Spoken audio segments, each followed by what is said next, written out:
Very exciting. Not just another predator, but a family of other predators, or a pride, as the collective noun is for lions. So there we have our Nkuhuma Pride, who have not moved 1 inch since yesterday's sunset safari. But very, very exciting to see them once again. I think it's been... Sorry, I'm just still being assaulted by the smell of the urine that one of the lionesses just deposited right next to us. But this is actually the first time I've seen the Nkuhuma Pride in probably about a month. So it's really, really exciting to see them once again. Even if it is just still 3 lionesses, we're still missing 2 of them. And I'm going to assume 6 cubs. I can't actually see them. Unfortunately, it is a very tricky spot, but we do have Taylor to thank for thinking about coming to check here to see whether or not they were still in exactly the same place. And it just goes to show, we were talking about which animal is the first to rise, and we spoke about nocturnal comings and goings of cats.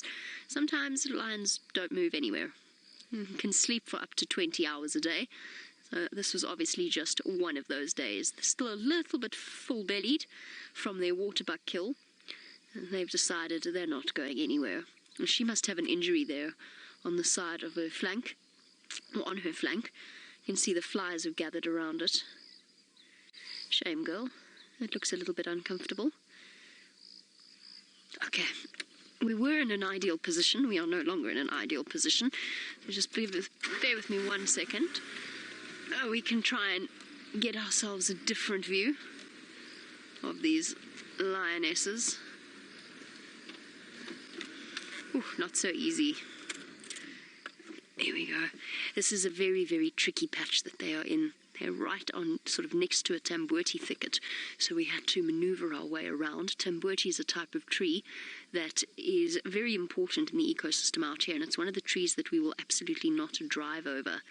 So there we go, there's our tamboti thicket over there. So it took us a little bit of maneuvering to get in, and unfortunately we can't really do much to improve our view without damaging the environment around these lionesses. Absolutely no sign of doing anything. They have spent the entire evening sleeping in the same spot, and they're not showing any signs of doing anything different now for this morning. It is nice and cool, but the clouds have started to break up. And I think this is probably what they plan on doing for the rest of the day, which means that we'll spend a little bit of time with them, and then I'll go and fulfill my promise to go and check on Gwen's den as soon as we have checked up on all of them. Sleepy, sleepy lionesses, ears twitching to get away from the biting flies, which have exploded since the rain. There are so many of them about. You can see their ears looking a little bit scabby. I want to see the cubs. I want to see how much they've grown. But they're all playing really hard to get. They have no desire to come out at all. Don't forget, on your live safari, send through your questions, #SafariLive on Twitter, or email through to questions@WildEarth.TV.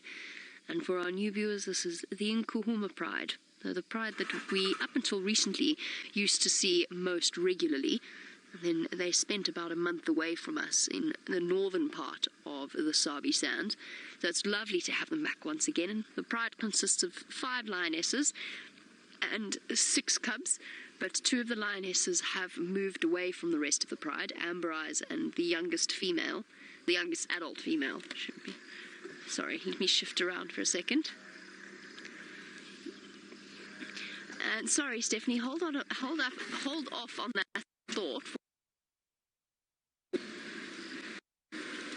Hello, little one. Put your head up. No, you don't. Not anymore. Stephanie, you were wondering why it is that the 2 females have been away from the pride as long as they have. I honestly don't know. It happens relatively regularly that lion prides will separate and split off. Perhaps they wanted some alone time away from the attentions of the playful cubs. Oh, look how big you've got. Might also have been that they came into estrus and were separated from the rest of the pride, mating with males, and then failed to reunite with the rest of the pride immediately, so they've been moving off on their own. Sometimes it does take them a little while to find each other once again if they've been separated for a period of time. So that might be a couple of explanations.